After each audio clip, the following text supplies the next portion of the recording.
बाकी सब लोग अपने वीडियो ऑन रखें। बोहर मॉडल, सबसे पहले देखिए, Bohr model is based on the particle nature of electron. Bohr model electron के पार्टिकल नेचर पर आधारित थियरी है। तो देखिए, Bohr model is based on the particle nature of electron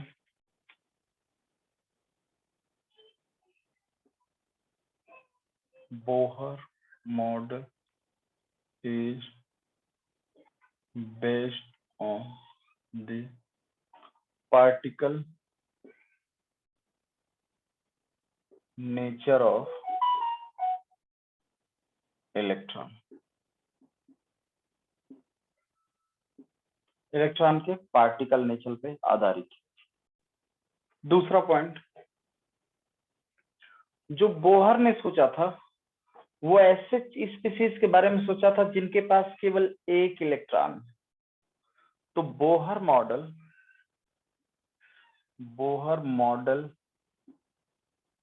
is only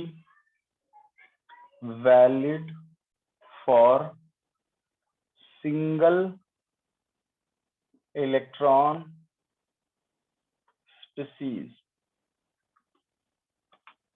single electron species के लिए ये model काम करता है। सिंगल इलेक्ट्रॉन स्पीशीज का मतलब जैसे हाइड्रोजन, हीलियम प्लस। अच्छा, कुछ लोगों ने गूगल असाइनमेंट वो सबमिट मतलब ज्वाइन ही नहीं किया है, वो ये सोच रहे हैं कि इससे पता नहीं चलेगा कि हम लगाएंगे। हमने अटेंडेंस लिस्ट से मैच करा के बच्चों का नाम भेज दिया है, तो हो सकता है वो जो लोग नहीं ज्वाइन किए हैं उनको आगे चल के और पछताना न पड़ जाए। करना तो देखो सबको है ही, हीलियम, लिथियम 2+ ETC, मतलब उन्हीं एटम्स के लिए वैलिड है जिनके पास, या स्पीशीज के लिए, आयन के लिए जिनके पास एक इलेक्ट्रॉन। ठीक, तो देखो तीसरी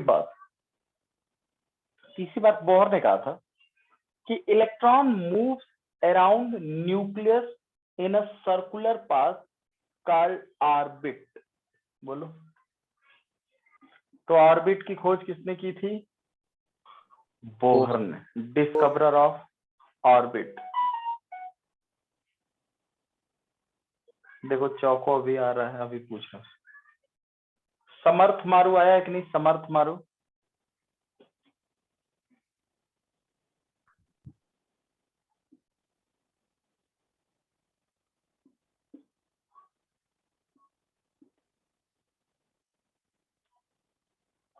around moves electron moves around nucleus in a circular path called orbit। Circular path move करता है ऑर्बिट का।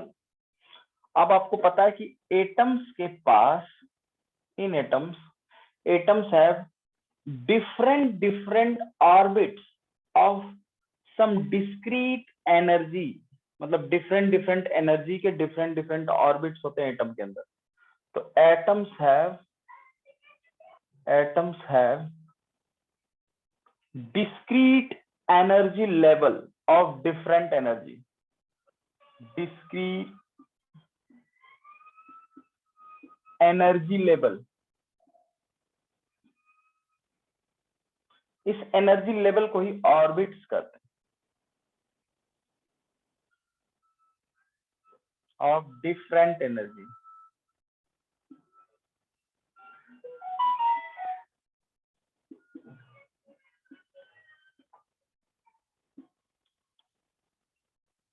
ठीक है, जैसे देखिए ये था न्यूक्लियस। न्यूक्लियस के पास जो पहला सेल होगा इन्हें ऑर्बिट्स या शेल कहें। मतलब ऑर्बिट या शेल या एनर्जी लेवल सेम चीज। आप कहिए ऑर्बिट या शेल या एनर्जी लेवल, ये तीनों एक ही बात है। ठीक, तो जैसे ये तो n बराबर 1 को काव्य पाठक हमने क्या बोला था, के शेल। फिर न्यूक्लियस के बाद दूसरा सेल n बराबर 2 को क्या बोला था, एल। फिर n बराबर 3 को क्या बोला था, एम। फिर 4 को क्या बोला था, एन। तो बहुत सेल होते हैं, जैसे आप लिख लीजिए 1 2 3 4 डाटा, तो यहाँ लिखिए K shell, L shell, M shell, N shell, dot dot.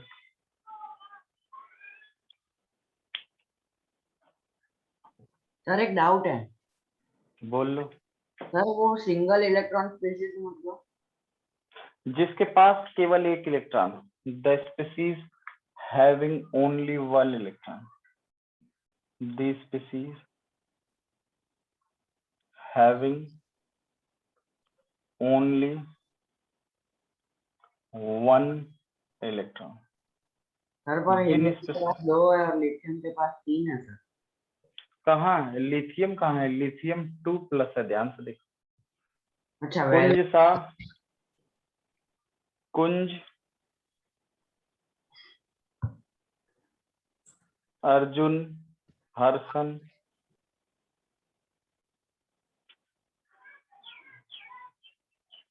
Sir हाँ सर सबसे बड़ा एटॉमिक रेडियस किसका, कौन सा एटम? ये तो आगे चल के हम लोग पढ़ेंगे पीरियोडिक क्लासिफिकेशन में। सबसे बड़े अपने पीरियड में एल्कली मेटल से भी बड़े नोबल गैस होते हैं, तो सबसे बड़े नोबल गैस होते हैं अपने पीरियड में 18 ग्रुप वाले।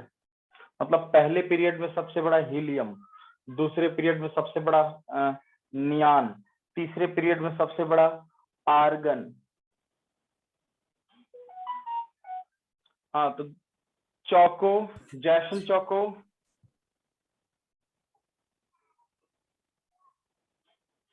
जैसन। जी सर। पहले तो तुम वीडियो ऑन करके रखो। दूसरा क्रिस वाघेला, क्रिस वाघेला। हाँ सर कर दिया, तो अभी लैपटॉप से ज्वाइन हुआ ना, कर दिया। अभी चेक कर रहे हैं। और जैसन चौको तुम्हारा भी सबसे कम, तुम दो लोग का सबसे कम है। समर्थ मारू, जैसन और क्रिस वाघेला, इन 3 लोगों के सबसे कम सबमिट। चौथा पॉइंट, तो एक बात बताइए, तो अब यहाँ पे इन्होंने ये वाला पॉइंट दूर कर दिया कि जब इलेक्ट्रॉन न्यूक्लियस के चारों तरफ घूमता है तो उसकी एनर्जी खर्च नहीं होती है, क्योंकि इलेक्ट्रॉन उन्हीं ऑर्बिट से मूव कर सकता है जिसमें उसका एंगुलर मोमेंटम h/2π की इंटीग्रल मल्टीपल हो। ये इन्होंने एनर्जी को कंजर्व करने का एक पॉस्टुलेट दे दिया। तो ये सबसे इंपॉर्टेंट पॉस्टुलेट है, 5वां पॉइंट लिखो। Electron only moves in those orbit, electron only moves, जैसे क्लास 6 के बच्चे को उठा के अगर 11th में डाल दोगे तो वो 1 सेकंड के बाद तुरंत भाग करके फिर से क्लास 6 में चला जाएगा कि नहीं बोलो। तो हर कोई 11th में नहीं पढ़ सकता है, हर कोई भी किसी की भी क्लास में नहीं पढ़ सकता। तो मास्टर का क्या जाता है बोलो, पढ़ाने वाले का कुछ जाता है क्या? ऐसा तो है नहीं कि कोई बच्चा उसका दिमाग खा जाएगा, वो तो जितना जानता है मास्टर उतना पढ़ाएगा ही। लेकिन हर बच्चा हर क्लास में नहीं बैठ सकता है। उसी तरीके हर इलेक्ट्रॉन जिस सेल में मन चाहे उस सेल में नहीं मूव कर सकते, उनके मूव करने की एक शर्त होती है। नहीं तो हर इलेक्ट्रॉन हर सब मूव करेगा तब तो वही हाल होगा, एटम का न्यूक्लियस का एग्जिस्टेंस खत्म हो जाएगा, इलेक्ट्रॉन गिर जाएगा बम न्यूक्लियस पे। तो electron only moves in those atomic orbit, electron only moves in those atomic orbit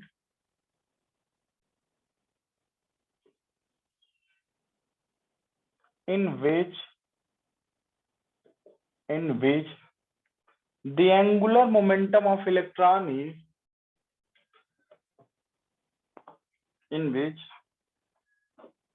the angular momentum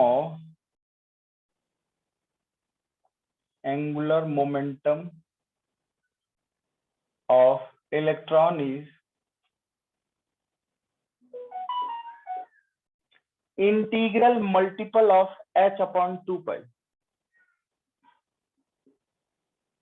Integral multiple of h upon 2 pi, where h is a Planck constant. मतलब क्या कर दिया, angular momentum conserve कर दिया इसने, bore ने। तो जब एंगुलर मोमेंटम कंजर्व हो गया तो एनर्जी लॉस होगी ही नहीं। बोलो,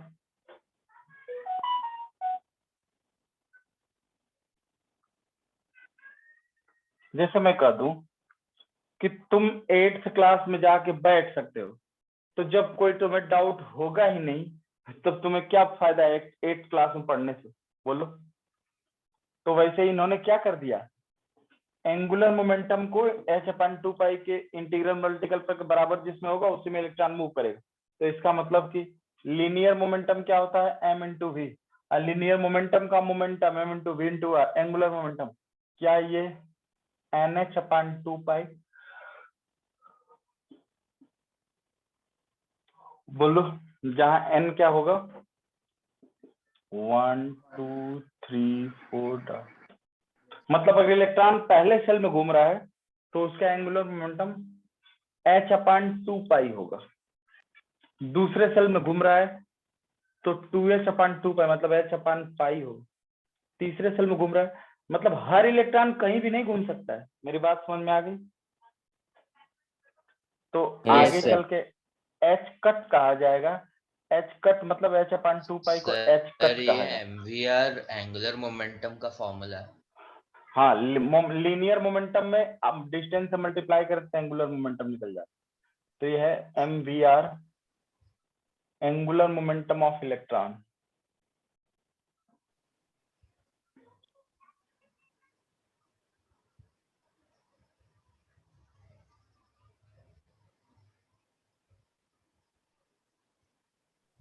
सर, हम्म, और ये h/2 पाई क्या है? पाई तो जानते ही हो क्या है, अरे 22/7 h Planck constant. h cut बोलते हैं इसे, h कट इसे कहा जाता है, h cut CUTT, h cut. तो कहीं कहीं MBR NH कट लिखा रह सकता है। तो h कट मतलब समझते हो h/2 पाई, क्वांटम मैकेनिक्स बोला है। बोलो, यस सर। चल उसके बाद तुम्हें कुछ और प्रश्न? अब एक बात बता दो, मतलब कि अगर इलेक्ट्रॉन घूमता है, मतलब बोहर ने ये कह दिया कि एनर्जी सेल की जो होगी वो क्वांटाइज्ड होगी।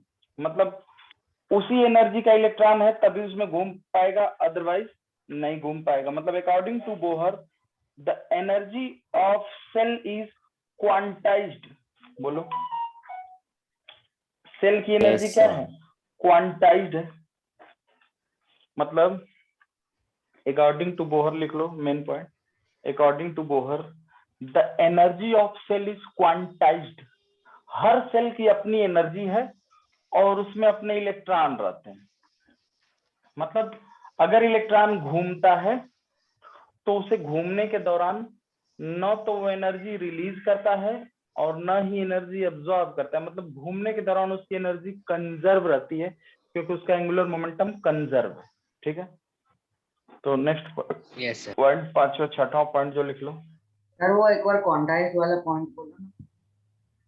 क्वांटाइज का मतलब ये है कि इसी क्लास में हम पढ़ाते हैं, सबको पढ़ाते हैं, सब पे बराबर एफर्ट करते हैं, लेकिन इसी क्लास में कोई बच्चा कुछ और बनेगा, कोई बच्चा कुछ और बनेगा, कोई बच्चा कुछ और बनेगा। क्यों? क्योंकि उनकी डेस्टिनी क्वांटाइज्ड है। किसको क्या बनना है, ये क्वांटाइज्ड है, इसी को बोलते हैं क्वांटाइजेशन। मतलब पहले से ही फिक्स है कि n बराबर 1 में जैसे अभी हम एनर्जी डिराइव करेंगे तो n बराबर 1 की एनर्जी 13.6 इलेक्ट्रॉन वोल्ट होती है। तो जिस इलेक्ट्रॉन की एनर्जी 13.6 है वो इसमें घूमेगा। अब 13.6 से अगर कोई 13.8 रखा है तो वो कहीं नहीं घूमेगा, न तो 1 न तो 2, वो घूमेगा ही नहीं, उस इलेक्ट्रॉन को अलाउ ही नहीं है। समझ गए? Yes, sir. yes तो sir. अकॉर्डिंग टू बोहर ने कहा shell is quantized,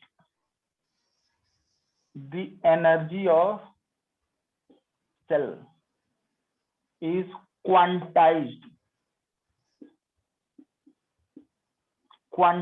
है। सर हम बोल सकते हैं फिक्स्ड है। क्वांटाइज्ड, फिक्स एक जनरल वर्ड नहीं है, फिक्स एक फिक्स वर्ड है, क्वांटाइज्ड मतलब जनरल वर्ड है। मतलब हम ये नहीं बोल सकते हैं कि तुम क्या बनोगे, लेकिन हम ये बोल सकते हैं कि जो तुम्हें बनना है वो फिक्स है, मतलब वो क्वांटाइज्ड। मैं ये नहीं बोल सकता कि तुम क्या बनोगे, लेकिन ये बोल सकता हूं कि वही बनोगे जो बनना लिखा है। मेरी बात समझ में आ रही है? हाँ सर। हाँ, मेहनत करोगे तो थोड़ी उसमें मास्टरी आ जाएगी, थोड़ा एक्सपर्ट हो जाओगे। जैसे बहुत सिंगर बनना लिखा है, तो सिंगर बहुत लोग हैं, लेकिन अब कुमार सानू, उदित नारायण, अरिजीत सिंह, सोनू निगम, ये सब सिंगर क्वांटाइज, मतलब ये थोड़ा मजे हुए सिंगर है। बाकी और भी सिंगर है, सड़क छाप पे पे पे पे करते हैं, पता ही नहीं चलता है कौन गा रहा है। तो थोड़ा ज्यादा मेहनत करोगे तो थोड़ा अच्छे सिंगर बनोगे, लेकिन बनना सिंगर है। अब सब हीरो ही हैं, जैसे तुषार कपूर भी तो हीरो ही है, और अनिल कपूर भी हीरो ही है, लेकिन अंतर तो है वही। तुम तुषार कपूर की एक भी मूवी देखे तो बताओ। तो वही बात है। तो इसका मतलब according to Bohr the energy of shell is quantised, shell की एनर्जी क्वांटाइज होती है, मतलब तुम सोच सकते हो ऐसा कि फिक्स होती है। फिक्स मतलब इसमें जो इलेक्ट्रॉन मूव करेगा उसकी एनर्जी भी क्या होगी? फिक्स, वो बदलेगी नहीं, quantize. so the energy of moving electron is also quantized। मतलब इन्हें क्वांटम मैकेनिक्स का थोड़ा थोड़ा आइडिया लग गया था। इसका मतलब during the movement electron neither lose energy nor gain energy. बोलो, ड्यूरिंग द रिजोल्यूशन या मूवमेंट इलेक्ट्रॉन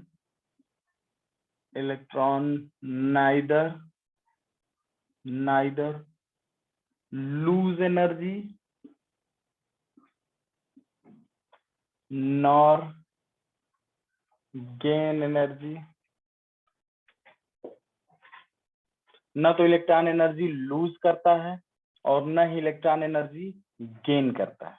लेकिन अगर आपने उसे दे दिया कि भाई तो हम तो तुम्हें एनर्जी देंगे, तब तो जंप तो करेगा electron.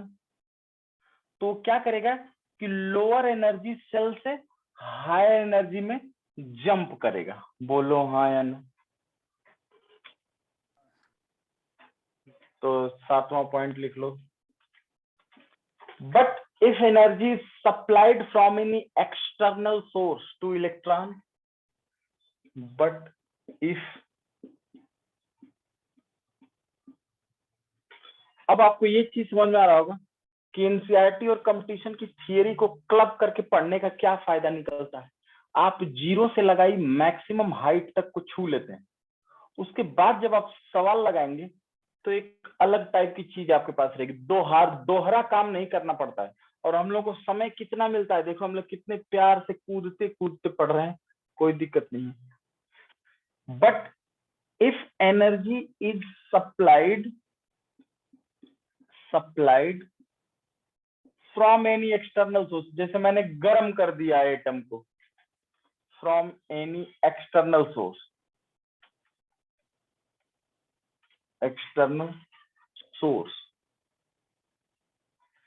then electron jumps from lower energy cell to higher energy cell, then electron jumps, इसी जंप्स को हम लोग बोलते हैं ट्रांजिशन। इलेक्ट्रॉन की भाषा में बोला जाता है ट्रांजिशन। मेरी बात को समझ रहे हो? जैसे तुम लोग बोलते हो सर्दी जुकाम मौसमी इन्फेक्शन हो गया, उसके डॉक्टर बोलता है वायरल इन्फेक्शन। तुम बोलते हो अरे कुछ नहीं, मौसम बदल रहा है, वैसे सर्दी जुकाम अपने आप से। उसको वायरल, वो मौसम भी बदलता है तो वायरस ही होते हैं। चाहे तुम्हें कुछ भी प्रॉब्लम है तो वायरस ही बैक्टीरिया है। तो मेडिकल की भाषा में, तो केमिस्ट्री की भाषा में कूदना, अभी कूदना मतलब ऐसा तो कोई छत पर से इलेक्ट्रॉन तो कूद नहीं रहा आंगन में, एटम में अपने ही सेल में जम, तो इसे बोलते हैं ट्रांजिशन। ट्रांजिशन इसका हिंदी मतलब होता है संक्रमण, ट्रांजिशन।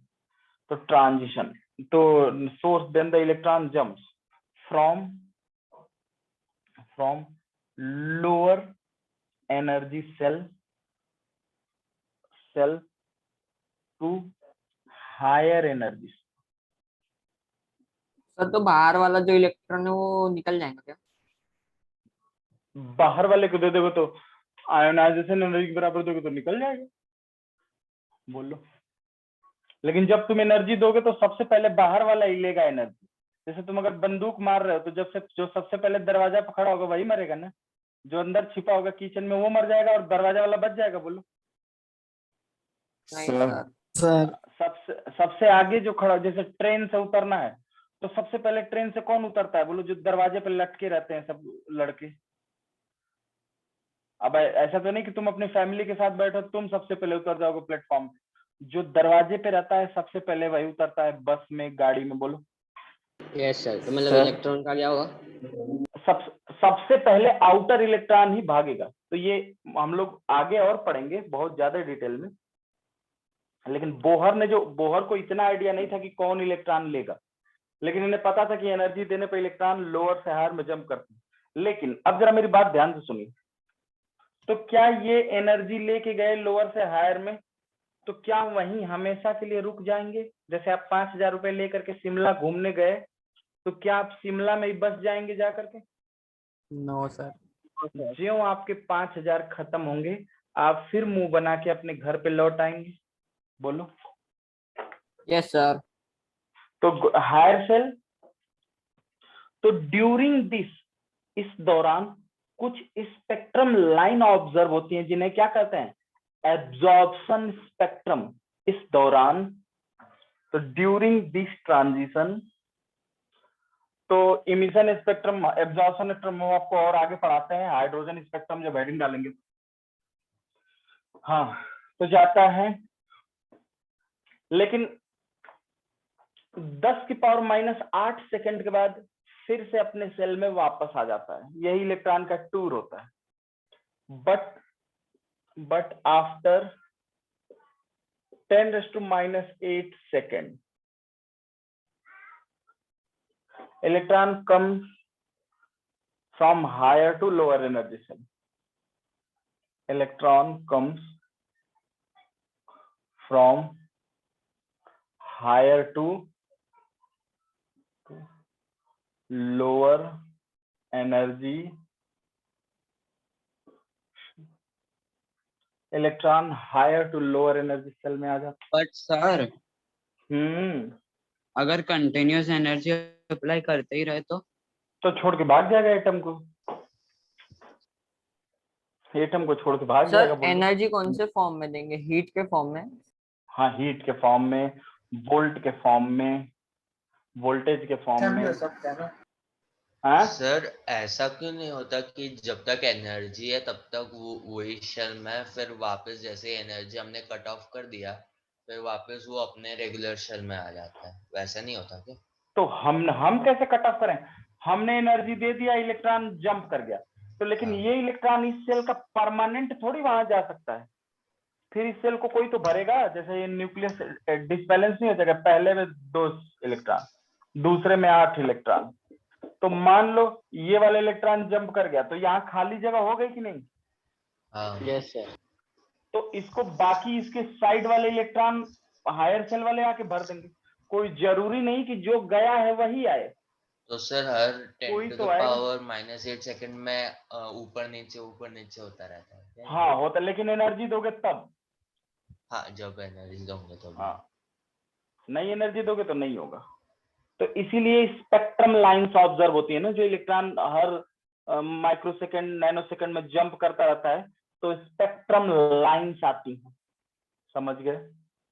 जैसे देखो, अगर ये मान लो ये पहला सेल है, ये न्यूक्लियस है, ये पहला सेल है n बराबर 1, ये दूसरा सेल है n बराबर 2, ये तीसरा सेल है n बराबर 3, ये चौथा सेल है n बराबर 4, ये पांचवा सेल है n बराबर 5। मान लो ऐसे डॉट डॉट डॉट इंफिनिटी। तो अगर मान लो यहां से इलेक्ट्रॉन जंप किया, मान लो यहाँ पे फॉर एग्जाम्पल, तो अगर यहां से यहां जंप किया तो एनर्जी कितनी छोड़ेगा? या मान लो इसकी एनर्जी E2 है, इसकी एनर्जी E1 है, तो कितना एनर्जी छोड़ेगा? डेल्टा E के बराबर E5 माइनस E1। तो ये जो एनर्जी छोड़ेगा, तो एनर्जी किस फॉर्म में रिलीज होगी? फोटॉन के फॉर्म में। बोलो, एक सेकंड रुको। हेलो, हाँ मैडम बताएं। हाँ हाँ, अच्छा, तो आपको कहाँ करना था? ऋचा मैडम को करना था, जिसके लिए मैसेज आया था, हमने कर दिया। अच्छा ठीक है, मैं कर दूंगा अभी। हाँ वो हाँ हाँ, हम क्लास के बाद कर दे रहे हैं, क्लास में भी हमें। ठीक ठीक। सर बताइए। सर ऐसा टाइम भी आएगा कि एक सेल पूरा खाली हो जाए?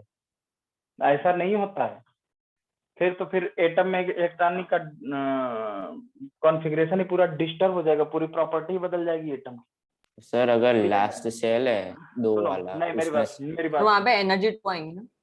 मेरी बात सुनो। कभी ऐसा हो सकता है कि हमारे एक हाथ में एकदम एक खून का एक बूंद भी ना है, और एक हाथ में 2 गुना ऐसे बॉडी शॉडी मसल वसल बन जाए? तब तो हम पैरालाइज हो जाएंगे तुरंत। बोलो, हमारा डिफेक्ट आ जाएगा, पूरी प्रॉपर्टी चेंज हो जाएगी। बात समझ रहे हो कि नहीं? Yes sir. तो जब ये यहां से ये कूदेगा, एनर्जी छोड़ेगा, तो वो एनर्जी किस फॉर्म में निकलेगी? फोटॉन के फॉर्म में। तो यहाँ न्यू आ गया, तो hc/λ, तो ये लेमडा आएगा कि नहीं? बोलो। तो लेमडा आ गया मतलब वेवलेंथ आएगी। वेवलेंथ आएगी मतलब कुछ वेव्स टाइप के दिखाई देगा स्पेक्ट्रम। तो जब एनर्जी एब्जॉर्ब करता है इलेक्ट्रॉन, तो एब्जॉर्प्शन स्पेक्ट्रम दिखाई देते हैं। जब एनर्जी रिलीज करता है, तो इमिशन स्पेक्ट्रम दिखाई देता है। बोलो। तो ड्यूरिंग एब्जॉर्प्शन ऑफ एनर्जी,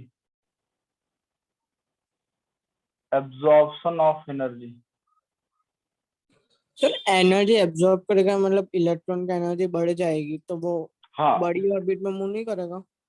तो मूव, और तो मैंने क्या बोला, ये क्या लिखा है? Then electron jumps from lower energy shell to higher energy shell. Move तो किया ना बड़ी ऑर्बिट में।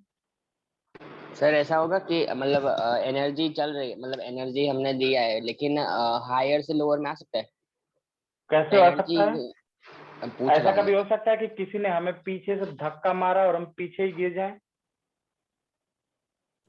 पीछे अगर कोई ऐसे खड़े हैं, तो पीछे से कोई लात मारेगा तो हम किधर गिरेंगे बताओ? आगे सर सर hv तो इक्वल्स टू अभी hc/λ सर ने तभी समझा। सुनिए मेरी बात सुनिए। ये जितने भी वाले वीडियो ऑफ किए, मात्र 10 सेकंड में ये हायर सेल में हम इन्हें भेजने वाले हैं। हाँ, जैसे देखिए मैं भेज के दिखा रहा हूँ। एक बच्चा है, उसका वीडियो अभी भी ऑफ है।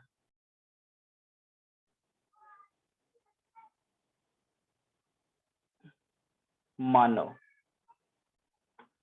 एक ये कौन है? और AR से किसका नाम है? अरे सर मेरा ऑन है।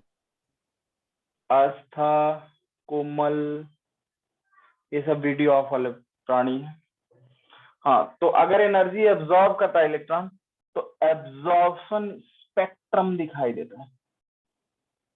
स्पेक्ट्रम मतलब समझ रहे हो क्या? जब कूदा कादी करेगा, तो जंपिंग के दौरान एनर्जी का ट्रांजिशन होगा, और वो एनर्जी का ट्रांजिशन किस फॉर्म में होगा? h न्यू के फॉर्म में। बोलो, पूछती इधर देखो, क्या बात कर रही हो घर वालों से? स्पेक्ट्रम उनसे पूछ रही हो। और दूसरा, during emission of energy during, तो एब्जॉर्प्शन स्पेक्ट्रम कब आएगा? जब lower shell lower to higher में जाएगा, बोलो। और इमिशन कब आएगा? Higher to lower. तो during emission of energy,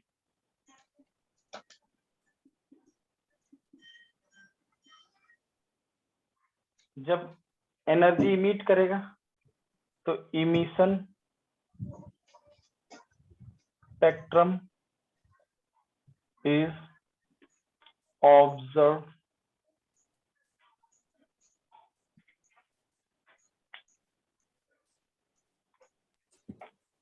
sir वो h nu equals to h c by lambda नहीं समझा, एक बार समझाओ। सुनो मेरी बात, अगर मैं हायर सेल से इलेक्ट्रॉन लोअर सेल में जंप कर रहा है तो ये अपनी एनर्जी छोड़ेगा कि नहीं? हाँ सर। तो अपनी एनर्जी छोड़ेगा तो एनर्जी किस फॉर्म में निकलेगी? पैकेट के फॉर्म में होती है। Yes sir. तो पैकेट के फॉर्म में तो एच न्यू नहीं आएगा, h c by lambda. Sir ऐसा नहीं होता कि लोअर में जाने के लिए ज्यादा एनर्जी उसको मतलब कैसे यार, गजब पागल हो। सीढ़ी चढ़ने में ज्यादा थकान होती है कि उतरने में ज्यादा थकान होती है? हाँ, चढ़ने में क्यों थकान होती है? चढ़ने में उधर मतलब ग्रेविटी एनर्जी ज्यादा यूज ग्रेविटी की अगेंस्ट वर्क करना पड़ता है।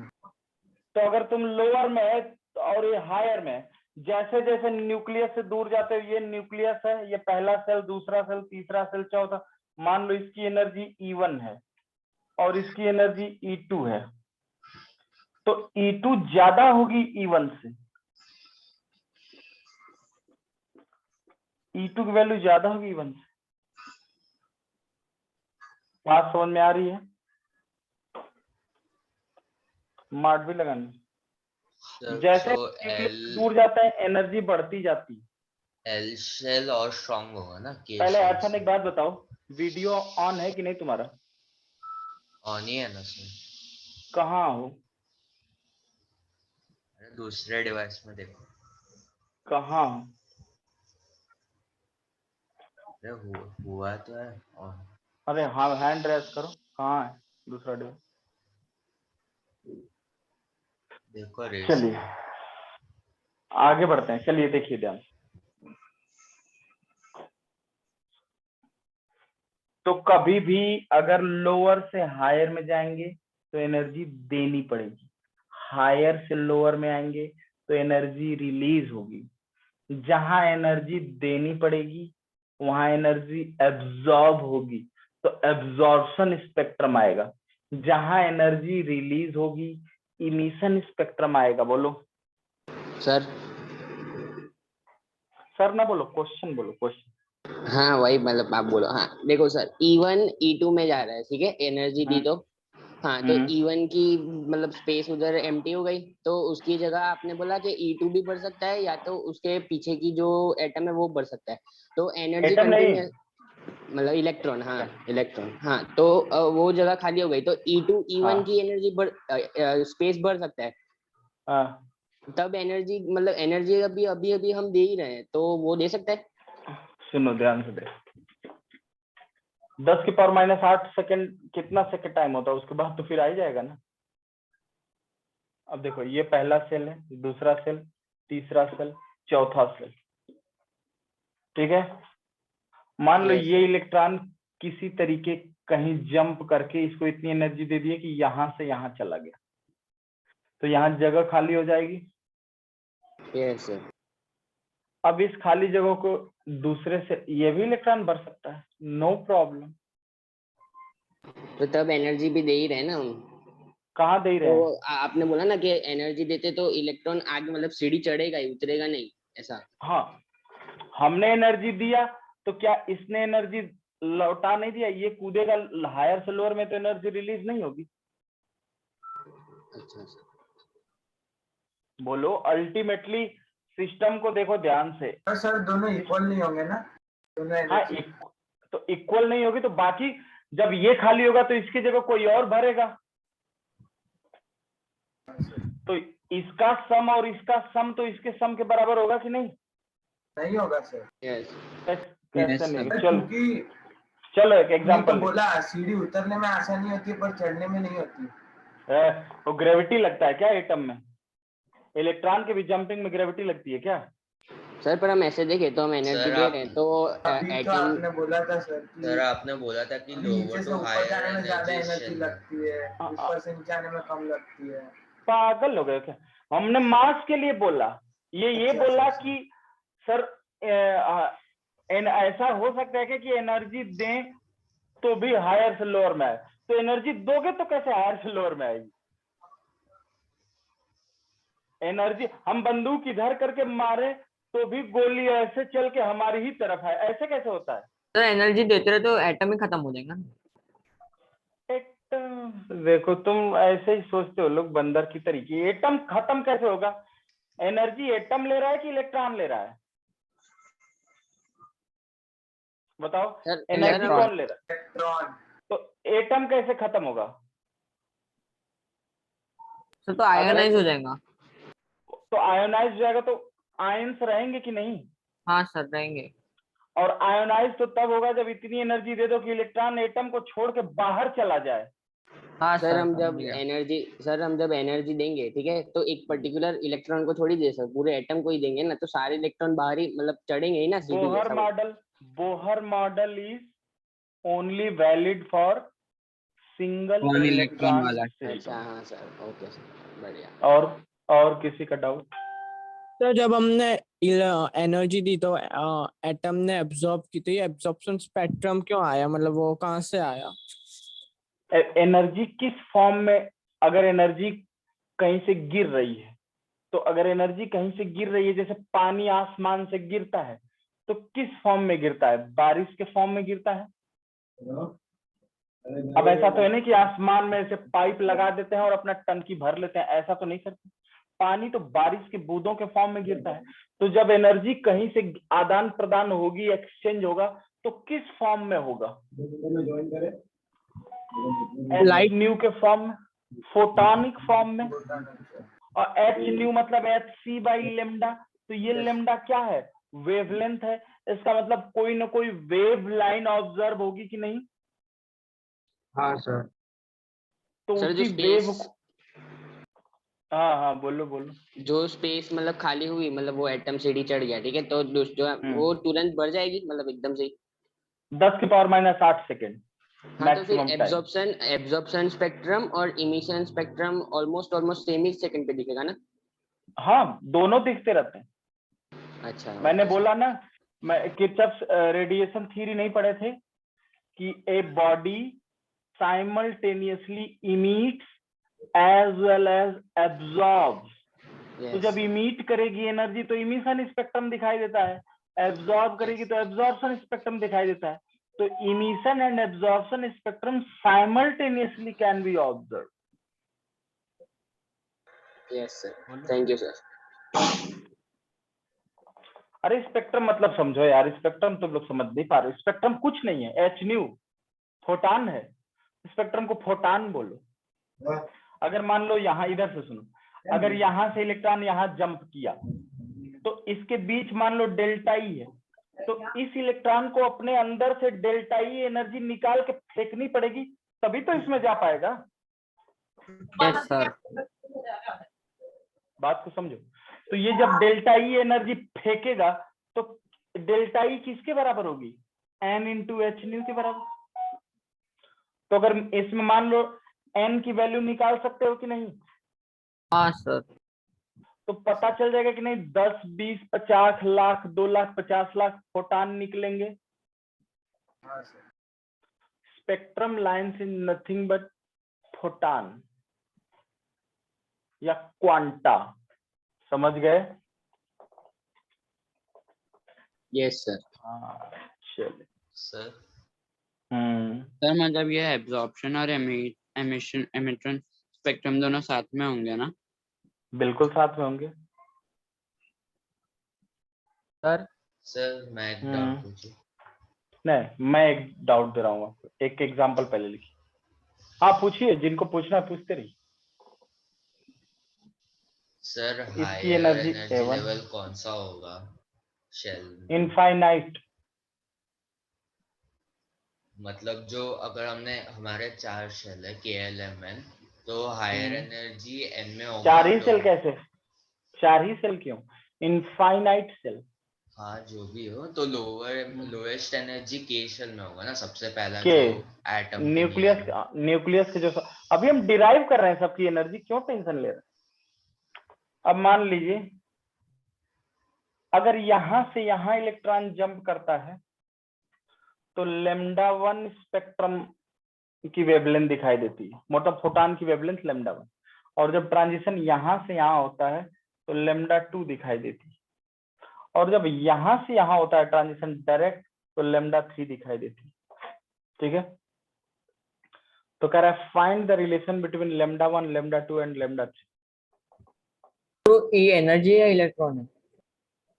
ई एनर्जी है भैया सेल की। ये n बराबर मान लो 1 है, ये n बराबर 2 है, ये n बराबर 3 है। देखो है क्या, अब कभी भी हम जिंदगी में एटम को गोल नहीं दिखाएंगे, क्योंकि जब तुम जुपिटर से खड़े होकर दिखाई देते हो तो ये अर्थ गोल दिखाई देती। लेकिन बताओ इस पे लोग बिल्डिंग बना के रह रहे हैं कि नहीं? अब तुम सोचोगे कि अरे यार ये गोल है तो इसका पानी, इस पे पानी कैसे टिका है? पानी तो गिर जाना चाहिए। कहाँ गिरेगा बताओ? कहाँ कौन किसी के पास इससे ज्यादा ग्रेविटी होगी तब तो ले जाएगा पानी। तो जब एटम को दूर से देखते हैं कहीं तो गोल है, लेकिन एटम के अंदर घुस जाएंगे तो एटम कैसा दिखाई देती है? धरती कैसी दिखाई देती है? धरती पे उतर के देखते प्लेन। तो हम जो पहला सेल था उसको ये दिखाएंगे, दूसरे सेल को ये दिखाएंगे, तीसरे सेल को ये दिखाएंगे। अब बताओ सर एटम को हम एनर्जी देंगे तो वो डिस्ट्रॉय, मतलब कंटिन्यूस दे दे कर तो वो डिस्ट्रॉय नहीं हो जाएगा? एक सेकंड फिर से बोलो। एटम को हम कंटिन्यूस एनर्जी देंगे, ठीक है, तो उसका जो इलेक्ट्रॉन होगा वो कंटिन्यूस बाहर मतलब आउटर शेल में जाएगा, तो फिर हम एनर्जी कंटिन्यूस दे 2-3-4 दिन पूरा दे दे करे तो फिर वो डिस्ट्रॉय हो जाएगा ना? हाँ डिस्ट्रॉय बिल्कुल हो जाएगा। कौन डिस्ट्रॉय? एनर्जी लिया कौन? एटम, मतलब इलेक्ट्रॉन। एटम लिया कि इलेक्ट्रॉन लिए? इलेक्ट्रॉन। तो इलेक्ट्रॉन अपना चले गए, बाण में चले गए, न्यूक्लियस तो बचा ना। हाँ सर। अब इतना तो एनर्जी नहीं दे दी कि न्यूक्लियस को भी तोड़ दिए। नहीं सर।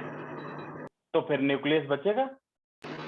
तो सिर्फ न्यूक्लियस फिर कोई काम का नहीं रहेगा। बिल्कुल। क्या कैसे? करेगा कौन कर रहा है कि न्यूक्लियस? काम कर नहीं कौन कर रहा है काम का नहीं रहेगा? गजब। आयुष सर ये जो न्यूक्लियस बात, ये जो सुनिए न्यूक्लियस, पहले, सुनिए, चुप रहो पहले। फालतू के सो करके उठ रहे हैं सब, कुछ भी बक दे रहे हैं। अगर एटम सोडियम से एक इलेक्ट्रॉन निकाल दिए और सोडियम प्लस बन गया तो ये सोडियम किसी काम का नहीं है? यही तो काम का है। ये तुम सोडियम खाते हो नमक में या NaCl खाते हो? कौन कह रहा है कि काम का नहीं है?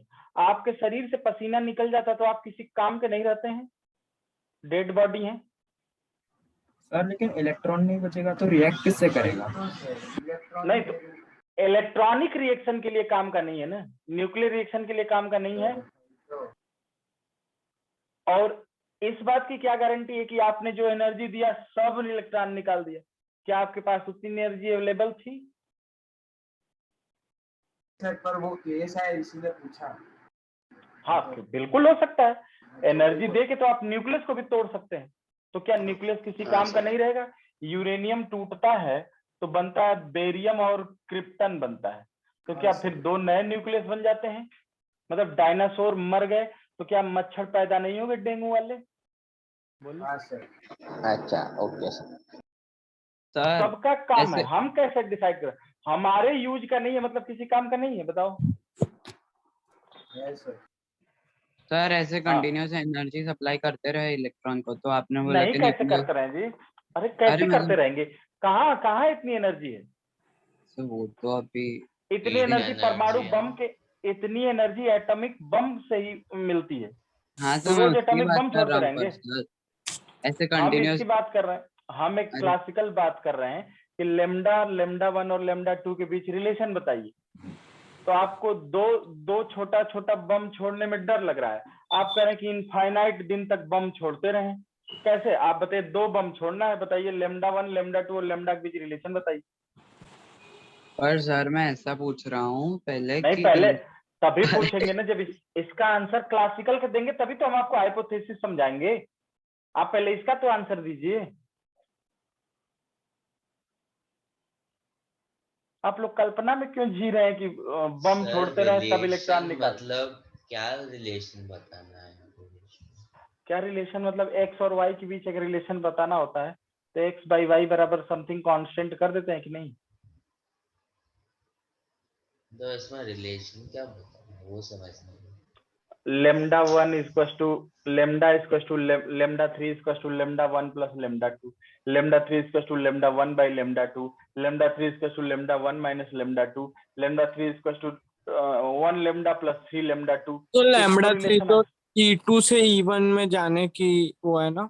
हाँ सर तो λ1 plus λ2 is equal to delta E करेंगे इसमें तो। हाँ, देखिए अब क्लासिक तो हम कैसे समझाएं, आप लोगों को कैसे समझाएं कि इनफाइनाइट दिन तक अगर एनर्जी देते रहेंगे तो क्या होगा, जब 2 दिन एनर्जी देने में ही आपकी हालत खराब, तो इनफाइनाइट सेल में जाएगा। तो इनफाइनाइट सेल में जाएगा तो क्या हो सर जाएगा? मतलब एक सेल दूसरे सेल से बड़ा होगा ना?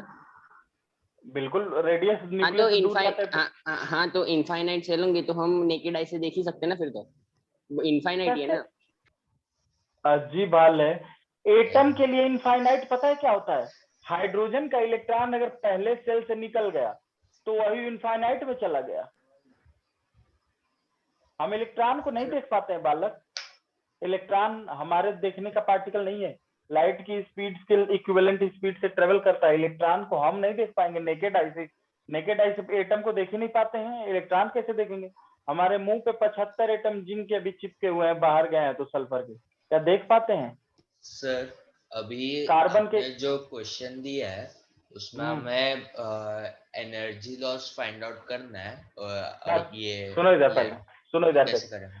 अगर इलेक्ट्रॉन E2 से E1 में आएगा तो कितनी एनर्जी चेंज होगी? E2 माइनस E1 की एनर्जी होगी।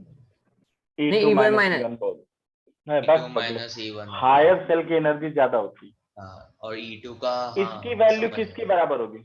इसकी वैल्यू किसके बराबर होगी बताओ? E1 प्लस E2 के बराबर।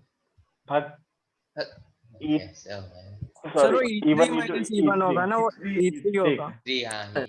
वैल्यू किसके बराबर होगी?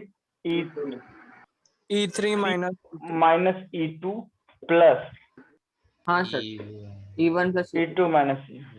कहाँ एनर्जी? एनर्जी कहीं खत्म होती है क्या? जितने जानवर मरे हैं उतने जानवर आए हैं। हाँ, मरे कोई और हैं, आए कोई और है। डायनासोर मरा, चिड़िया गायब हुई, तो बहुत नए नए जानवर नहीं आ गए क्या?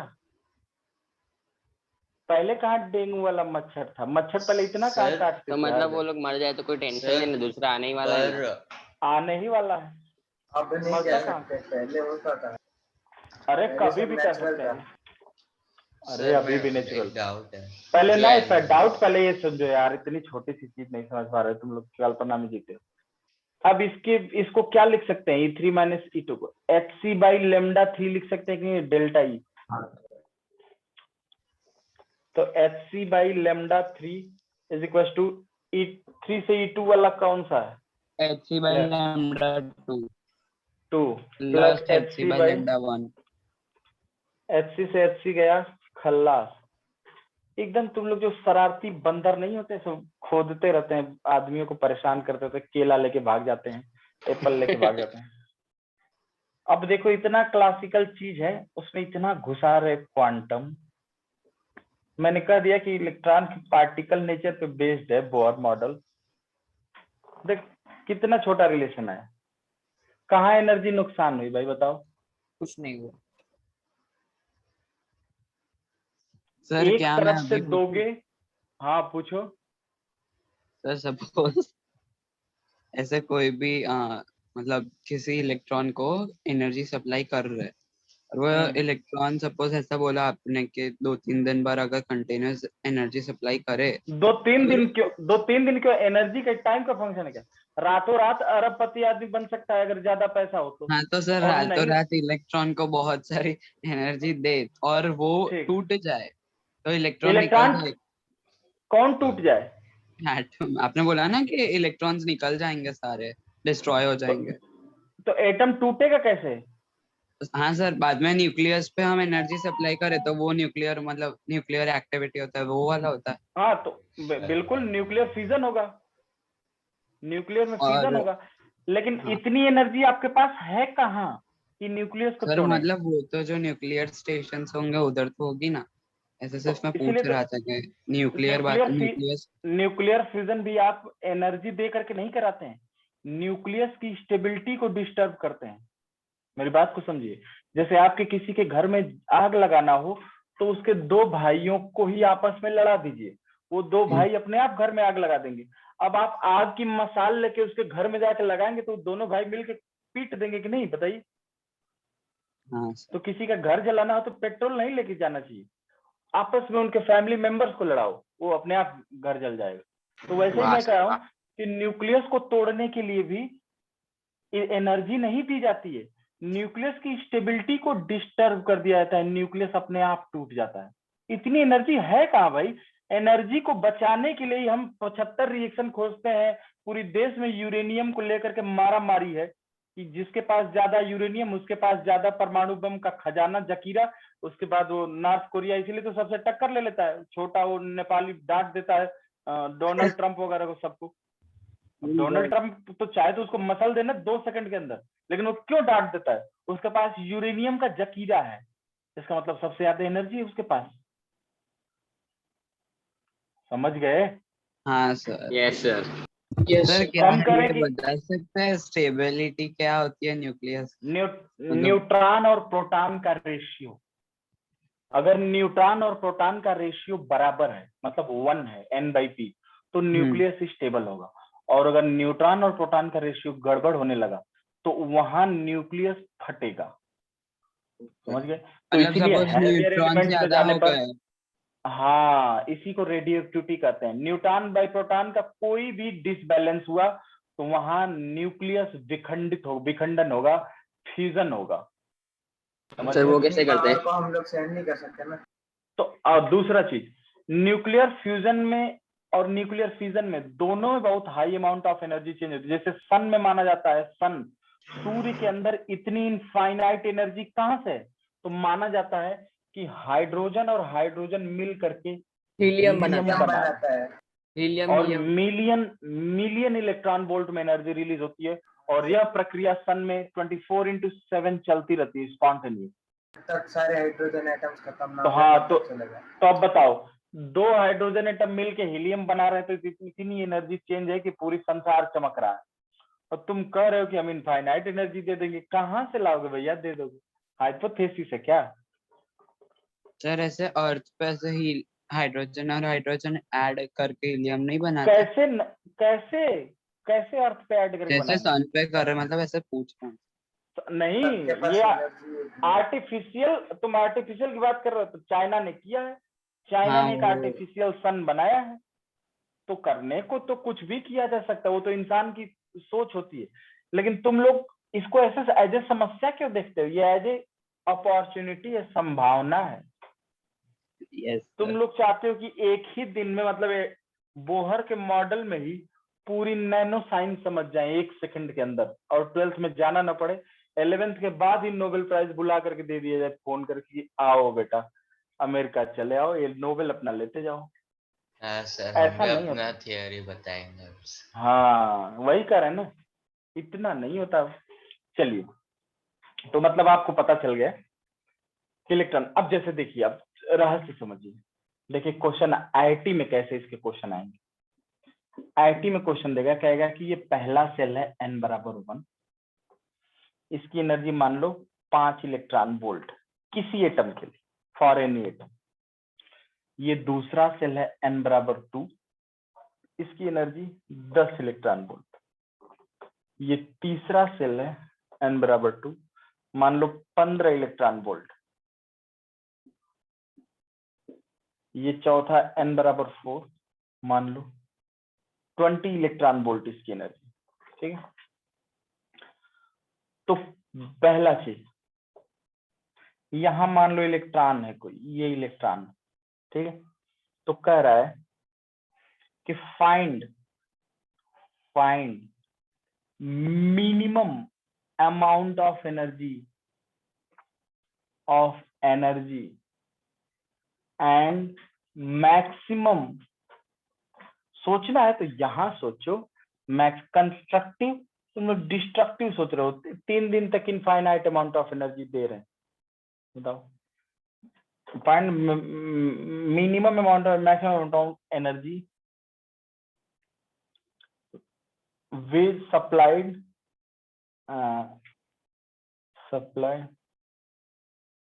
electron to reach in n बराबर 3।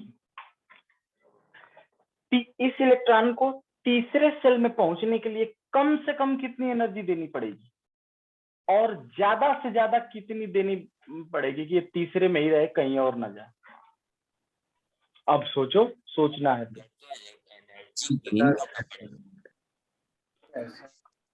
क्या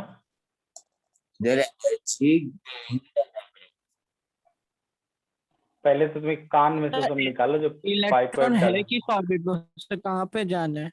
ये देखो, है इलेक्ट्रॉन यहाँ पहले ऑर्बिट में। Sir minimum 10 electron volt. हाँ, मैक्सिमम सर मैक्सिमम 15 इलेक्ट्रॉन से कम। 15 3 इलेक्ट्रॉन। देखो भाई, अभी ने सोचा है। देखो, जैसे मान लो किसी को 1 चम्मच जहर हम दे दिए, वो आदमी मर गया। दरअसल ध्यान से समझना, एग्जाम्पल थोड़ा वाहियात है लेकिन असली कॉन्सेप्ट को ये दिखाएगा। तो एक बात बताओ, 2 चम्मच जहर में क्या वो नहीं मरेगा? अगर मान लो आधा किलो जहर दे दे तो डेफिनेटली मरेगा। एक बात बताओ, इंस्टेंट। तो अगर हाँ इंस्टेंट मरेगा, और 1 चम्मच में भी इंस्टेंट ही मर रहा है, मतलब नहीं वो अगर किसी को कंफर्म जाएगा ऐसा। कंफर्म, एक में भी उड़ी है। कंफर्म जा रहा है। अगर किसी को 1 गोली मार दे रहे हो, ऑन द स्पॉट डेथ हो जा रही, और तुम 100 गोली मारो तो भी ऑन द स्पॉट डेथ होगी। तो तुम अपना 99 गोली बर्बाद कर रहे हो कि नहीं, बोलो। Yes sir. अब 1 गोली का दाम अगर 100 रुपए है तो 990 रुपए तुम्हारे मिट्टी में मिल गए, तो ये एनर्जी बर्बाद हो रही है कि नहीं? 9,900 जो भी हो, 9,900 जो भी। इसी तरह मैं कह रहा हूं कि इलेक्ट्रॉन को तीसरे सेल में भेजने के लिए कम से कम तो इतनी ही एनर्जी काफी है, जो इतनी मिनिमम वाली। उससे ज्यादा भी दोगे तो जाएगा 3 में, लेकिन कब तक जाएगा? जब तक 4 से थोड़ी सी कम दिए रहोगे। जो 4 के बराबर एनर्जी डिफरेंस कर दोगे, वो 3 को छोड़ के चौथे में कूद जाएगा, बोलो। Yes sir. Yes sir.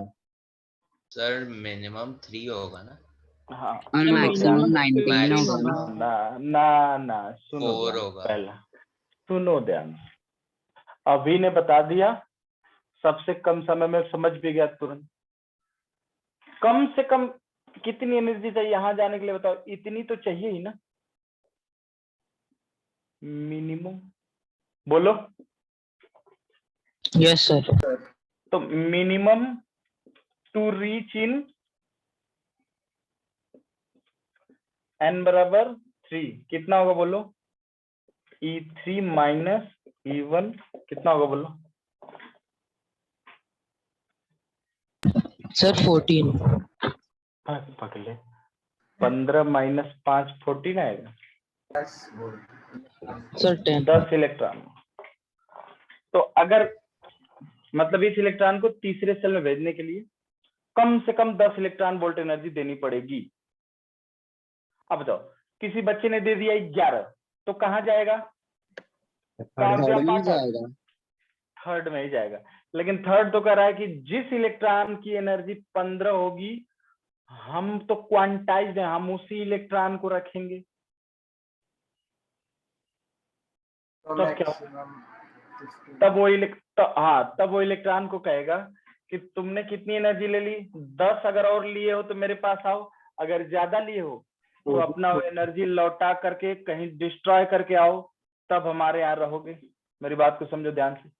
जैसे तुमने अमूल गोल्ड खरीद लिया 28 रुपए का, लेकिन 2 रुपए दुकानदार तुरंत क्या पकड़ा देता है, 2 टॉफी पकड़ा देता है 1-1 रुपए वाली। बोल। Yes sir. अब गौर से देखो, अगर इनको दे दी गई 11 तो 11 भी दी जाएगी, तो ऐसा नहीं कि ये यहाँ नहीं जाएंगे, जाएंगे तीसरे में ही, लेकिन एक शर्त है, आप अपना 1 इलेक्ट्रॉन वोल्ट एनर्जी फेंक करके आइए, तभी हमारे यहाँ रह सकते हैं, क्योंकि हम तो क्वांटाइज्ड हैं। हमारे पास उसी इलेक्ट्रॉन के लिए स्वागत वेलकम है जिसकी एनर्जी 15 इलेक्ट्रॉन वोल्ट हो। अगर 15 से जरा सी भी ज्यादा है तो आप फेंक करके आइए एनर्जी, हम नहीं लेंगे। बोलो। Yes sir.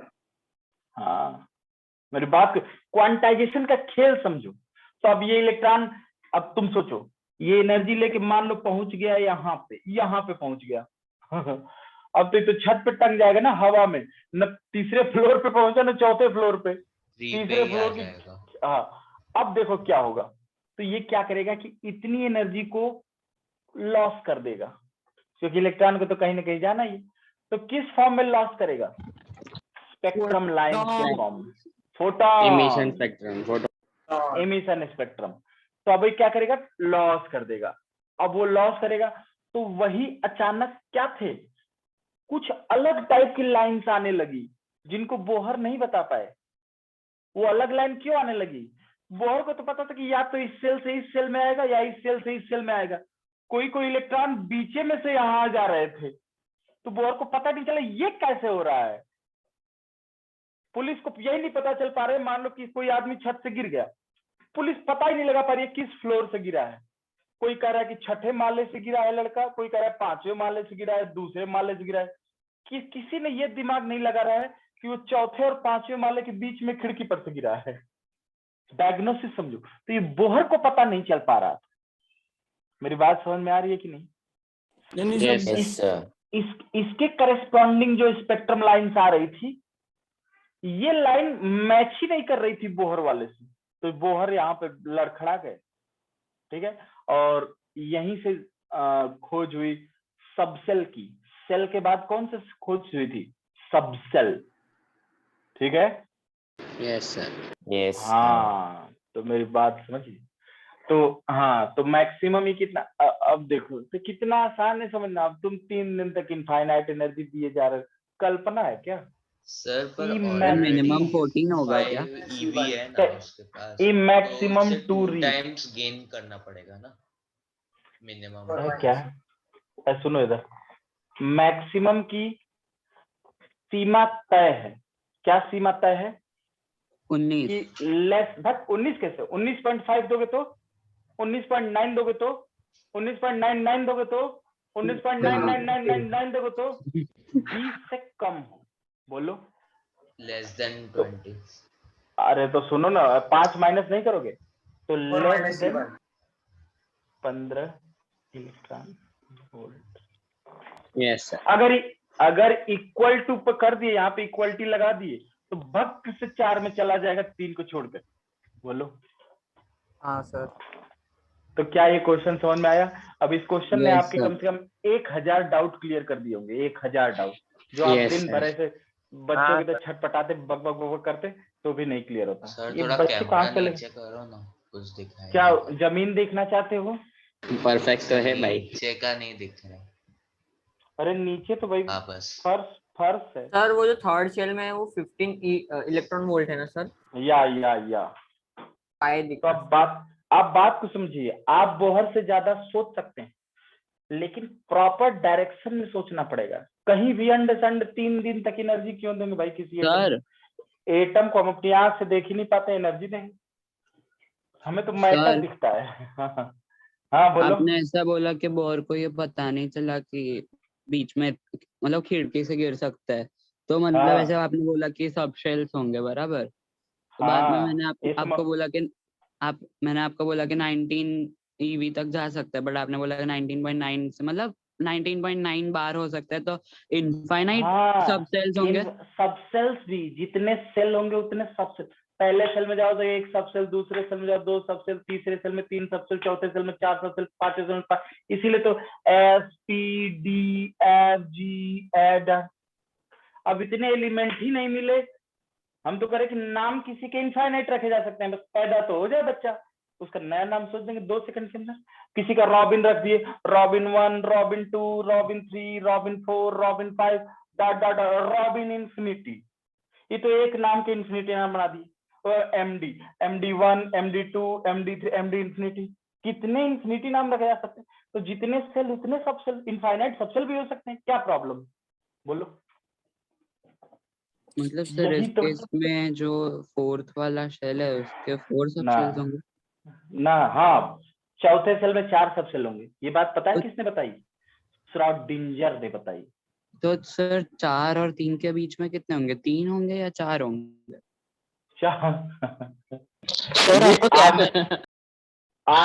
आने दो अभी पता चलेगा। अभी हमारा काम क्या है, पहले बोहर को कायदे से समझ सर लेना। आपका वीडियो अटक गया।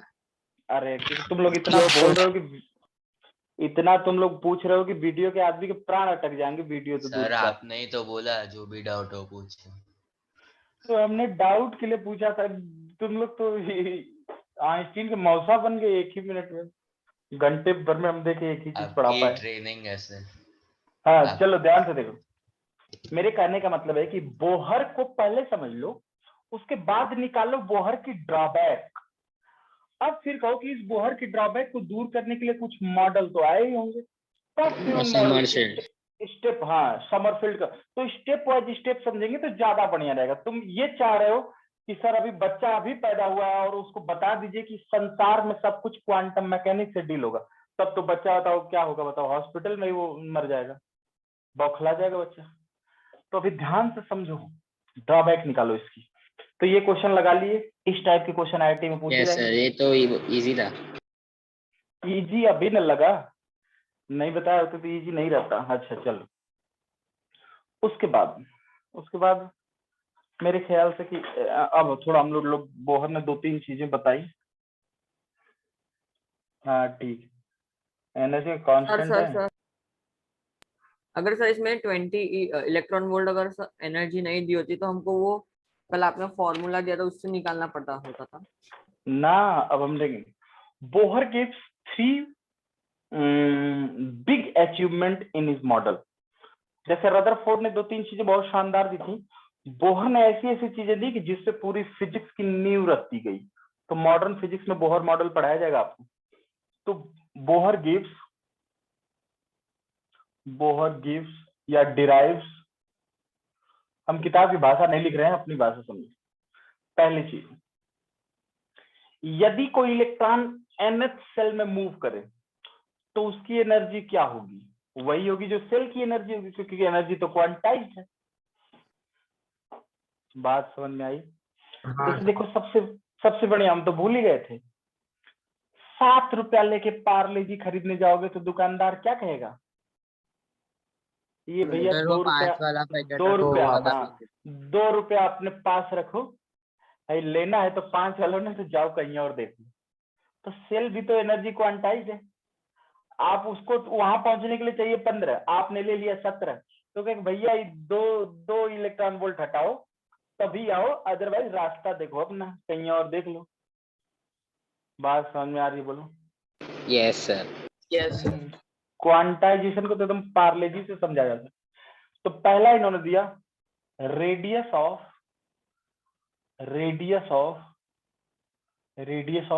nth Bohr orbit. यहां से खेल थोड़ा मैथमेटिकल स्टार्ट होगा, तो जरा बारीकी से समझना होगा, सब प्रोसेस समझ में आएगा, डेरिवेशन ठीक, नहीं तो रिजल्ट तो पता ही चल जाएगा। रिजल्ट से मेन मतलब, तो कोई घबराएगा नहीं, इसका बोर्ड से कोई लेना देना नहीं है, रिजल्ट का बस लेना देना। एनसीईआरटी ने बस रिजल्ट लिखा है, nth बोहर ऑर्बिट। मतलब मेरी बात समझ रहे हो?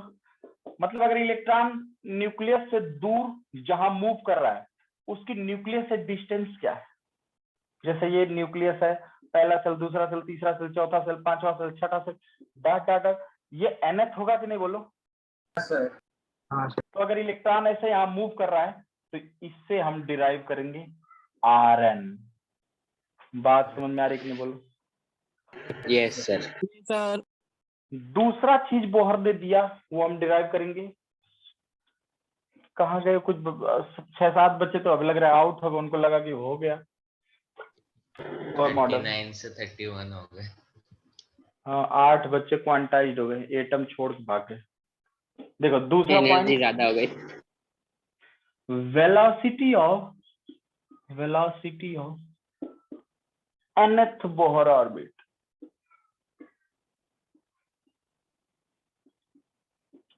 अगर इंसान के दिमाग को पहचानना हो या अपने आप को जानना हो तो पहले ये सोचो कि इस दुनिया में जितनी भी चीजें बनी हैं पहले किसी न किसी के दिमाग ने उसको अपने अंदर सोचा होगा, कल्पना की होगी, तभी तो बनाया होगा।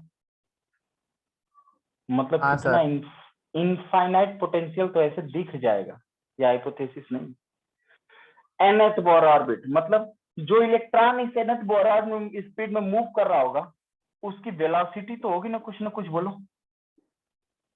ये अगर यस nth सर। है यस सर। इसे हम लोग कहेंगे vn, मतलब vn, इसे बोलेंगे rn।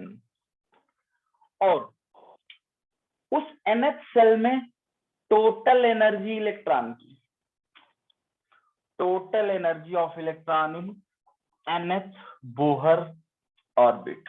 तो ड्रिल 1 और ड्रिल 2 तैयार करके रखिए, जो हम बोलेंगे ड्रिल 1 एंड ड्रिल 2 आपको क्लास से फोटो खींचना है और भक्त से फेंक देना है गूगल क्लासरूम। Yes sir. तीसरी चीज हम लोग बात करेंगे energy of nth Bohr orbit.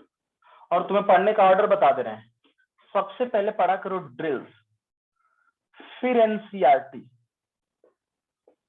फिर एक्सरसाइज,